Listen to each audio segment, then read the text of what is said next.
All right. So when we're looking at this and we want to go ahead and design a slope field, the easiest way to think about this, guys, is dy dx, this is representing the slope. And basically, we have all of these x and y coordinates here. Now, with this differential equation, we don't have y. So when we're plugging in a point, we don't really need to worry about what the y value is of that coordinate point because there's nothing to plug that y point in. But when we have an x and a y, we need to make sure we plug in the x and the y coordinate into your differential equation to find the slope. But again, when we plug in a value in for x, that's going to tell us the slope at that value.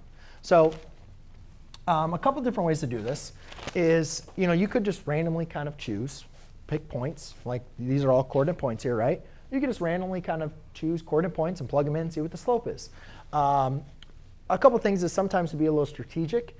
The most important slopes that we're going to be looking for, or at least that will be graded, is going to be slopes that are 0, slopes that are undefined, as well as slopes that have slopes that are like 1 or negative 1. And those are going to be at like 45 degrees. Right? If you guys think about it, they have a slope of 1, up 1, over 1, so it's like 45 degrees. So let's kind of look at this first of all. When would this be 0? When x is equal to? It's a basic equation. It's OK. 0. So what that means is when x is equal to 0, which is along the y-axis, I have a 0 slope. So all I'm going to do is just draw a nice horizontal line at 0. And it doesn't matter what my y coordinate is, right? Because we don't even have a place to plug in y. OK? Now, you don't want to make them too big. You just want to make sure it's very obvious, though, of exactly what your slope is. OK? Now, let's go to 1. If we were to plug in 1 here, 1 squared is 1. Doesn't matter what the y is?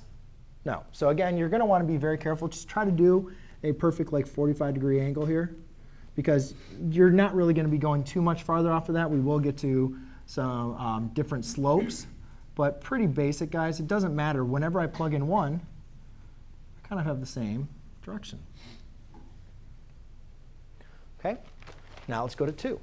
What happens when I plug in 2? I get to 4, which is a steeper slope. So I just want to make sure my steeper slope is steeper than 1. You don't need to be exactly perfect, because you don't really have enough information to be exactly perfect. But you want to make sure that you can represent that slope is definitely steeper than the 1. OK? And what we notice, guys, is when we go to the negative values, since it's squared, we're still doing the same slopes, right? So at negative 1, that's still 1. So I'm going to try and do that perfect 45 degrees. And then at negative 2, we're still at 4.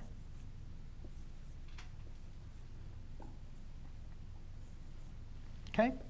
So what this is giving us is, again, this is given a graphical representation of the slopes of our general solution. There's multiple different general solutions. There's infinite many general solutions, actually. But this is giving us the general path. And again, we already talked about, we know the general solution just by looking at this is going to be 1/3 x cubed. And does this kind of look like the S-curve graph? Like if you were to kind of graph that following through, this kind of looks like the S-curve graph, right? And I'll work through an example, and we'll go through that. But again, this is a graphical representation of the slopes representing your general solution. Now, sometimes you'll just be asked just to draw the general solution. And that's perfectly fine. Is that light in your eye? No.